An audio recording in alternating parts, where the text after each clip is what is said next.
Na imensidão do espaço, é fácil se sentir pequeno e insignificante. Mas os cientistas estão ficando assustados com uma nova teoria radical que sugere que o universo inteiro não é nada além de um átomo.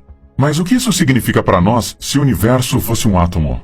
Neste vídeo nós mergulhamos no pânico dos cientistas de que o universo poderia ser um átomo. Há muitos padrões que se repetem por todo o universo. Vamos pegar como exemplo o Sistema Solar, que consiste de uma enorme estrela, o Sol, e planetas menores que giram em torno dele. Este arranjo é replicado muitas vezes com exoplanetas orbitando estrelas distantes fora do Sistema Solar.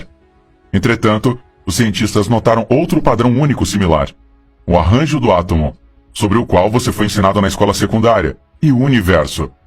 E é por isso que o nosso universo pode vir a ser um átomo. Os átomos são os blocos fundamentais da construção da matéria. Além da energia, todo o universo é feito de matéria. Então, os átomos compõem tudo no universo.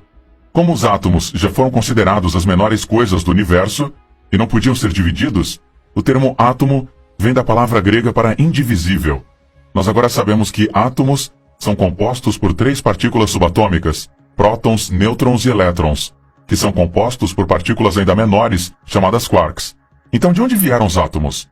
Os átomos foram criados há 13,7 bilhões de anos atrás, seguindo o Big Bang. À medida que o quente e denso universo esfriou, as condições se tornaram favoráveis para a formação de quarks e elétrons, quarks combinados para formar prótons e nêutrons, que então se combinaram para formar núcleos. De acordo com CERN, tudo isso aconteceu nos primeiros minutos da existência do universo. Mas levaria um tempo até que tivéssemos os primeiros átomos. Levou 380 mil anos para que o universo esfriasse o suficiente, para que os elétrons abrandassem o suficiente, para que os núcleos os capturassem e formassem os primeiros átomos. Os primeiros átomos eram principalmente hidrogênio e hélio, que ainda são os elementos mais abundantes no universo. A gravidade acabou causando a coalescência de nuvens de gás e formando estrelas, e átomos mais pesados foram e ainda são criados dentro das estrelas e ejetados no espaço quando a estrela explodiu a supernova. Prótons e nêutrons são mais pesados que elétrons e são encontrados no núcleo do átomo. Os elétrons são extremamente leves e existem em uma nuvem ao redor do núcleo. O raio da nuvem de elétrons é 10.000 vezes maior que o do núcleo. Prótons e nêutrons são aproximadamente a mesma massa. Entretanto, um próton é aproximadamente 1.835 vezes mais pesado que um elétron. Os átomos sempre têm o mesmo número de prótons e elétrons, assim como o mesmo número de prótons e nêutrons. Um próton adicionado a um átomo cria um novo elemento, enquanto um nêutron adicionado a esse átomo cria um isótopo ou cria uma versão mais pesada desse átomo.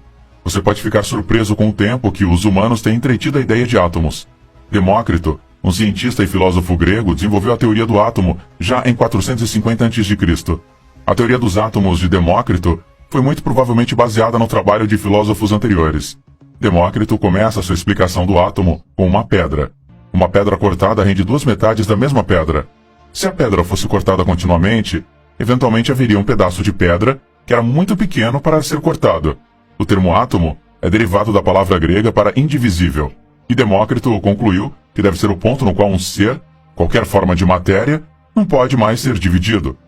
Sua explicação incluiu as ideias de que os átomos existem independentemente uns dos outros, que há um número infinito de átomos, que os átomos podem se mover, que os átomos podem se combinar para formar matéria, mas não se fundir para formar um novo átomo, e que os átomos não podem ser divididos. Entretanto, porque a maioria dos filósofos da época, particularmente o influente Aristóteles, acreditava que toda a matéria era composta de terra, ar, fogo e água, a teoria atômica de Demócrito foi abandonada. Uma das semelhanças mais fáceis de se detectar é entre o átomo e o sistema solar. Cada átomo, de acordo com o modelo de Bohr, o seu sistema solar de matéria é composto por um núcleo e um número de elétrons que orbitam ao redor do núcleo. O núcleo é significativamente maior do que os elétrons. Essas partículas são consideradas pequenas esferas ou bolas. Isto é similar a um sistema solar, que tem um grande Sol no centro e planetas girando em órbitas ao redor dele. Considere o elemento oxigênio, que tem um núcleo e 8 elétrons em órbita. Nosso sistema solar consiste de nosso Sol e 8 planetas o orbitando. É possível que o terceiro elétron do núcleo do oxigênio seja similar à nossa Terra, mas em uma escala muito menor e diferente. Talvez pequenas pessoas ou pequenos animais estejam vivendo naquele elétron. Quando eles espreitam através de seus minúsculos telescópios nos outros átomos e moléculas ao seu redor, eles podem acreditar que estão vendo o universo inteiro. Nós podemos até mesmo encaixar Plutão neste modelo. Uma vez foi pensado para ser um planeta, ele orbita o Sol. Ele não é mais considerado um planeta e poderia ter sido um grande asteroide capturado em órbita pelo Sol. Assim como um elétron extra em órbita ao redor do núcleo de oxigênio transformaria o átomo em um íon, um asteroide extra girando ao redor do Sol transformaria o sistema solar em um tipo de íon solar ou similar. Seguindo essa linha de pensamento, os sistemas solares poderiam ser átomos em um universo muito maior.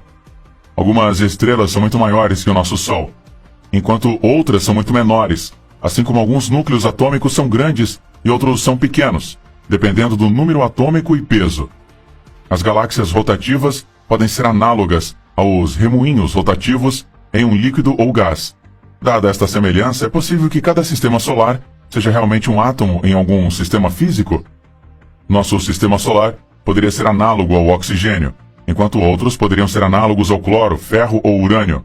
Na verdade, o universo que vemos através de nossos telescópios poderia ser nada mais do que uma coleção de bilhões de átomos em um universo maior. Que tal aplicar esta ideia de um átomo a todo o universo? Essa ideia parece muito menos impossível quando você pensa que tudo que é conhecido por nós consiste no mesmo elétron. Isto levou os cientistas a explorar a ideia de que cada elétron no universo é na verdade uma única partícula que se move para frente e para trás no tempo.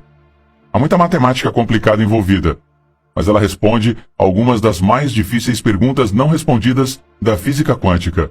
John Archibald Wheeler, um físico teórico que trabalhou na bomba de hidrogênio em Los Alamos e mais tarde lecionou em Princeton, inventou a teoria. Nos anos 1940 e 1950, ele foi amplamente creditado com um interesse reinante na relatividade geral. A ideia de que todo elétron é o mesmo elétron é conhecida como a teoria de um elétron. E do que se trata esta teoria? Uma das principais razões por que Wheeler propôs esta teoria é que cada elétron parece exatamente o mesmo. Eles são todos a mesma massa e carga elétrica. Isto significa, em última análise, que é impossível distinguir os elétrons. Portanto, não é surpreendente que Wheeler tenha tido a ideia de que, se todos os elétrons parecem e agem da mesma forma, eles podem ser o mesmo elétron. Propor que o universo inteiro contém apenas um elétron pode não parecer tão absurdo quando consideramos que a única diferença está em nosso entendimento do que é um elétron. Na prática, tudo permaneceria inalterado. De acordo com a teoria de um elétron, da mesma forma que um elétron pode ser pulado no espaço quando atingido pela luz, ele também pode ser capaz de saltar para trás no tempo. Como resultado, os elétrons se movendo para trás no tempo são pósitrons, o componente antimatéria dos elétrons. Não apenas todos os elétrons são iguais, mas todos os pósitrons são o mesmo elétron que se move para trás. E o que essa teoria conota ou sugere? Vamos começar assim. Estima-se que o universo contenha de 10 a 80 átomos de potência. Podemos simplificar o número de elétrons no universo para cerca de 10, até a potência de 80, se ignorarmos o fato de que muitos átomos têm mais de um elétron. Embora os elétrons sejam teoricamente tratados como estáveis, o limite inferior experimental para a vida média do elétron é frequentemente dado como 6,6 vezes 10 elevado para a potência de 28 anos. Nós podemos usar isto para ver como esta teoria funciona na prática.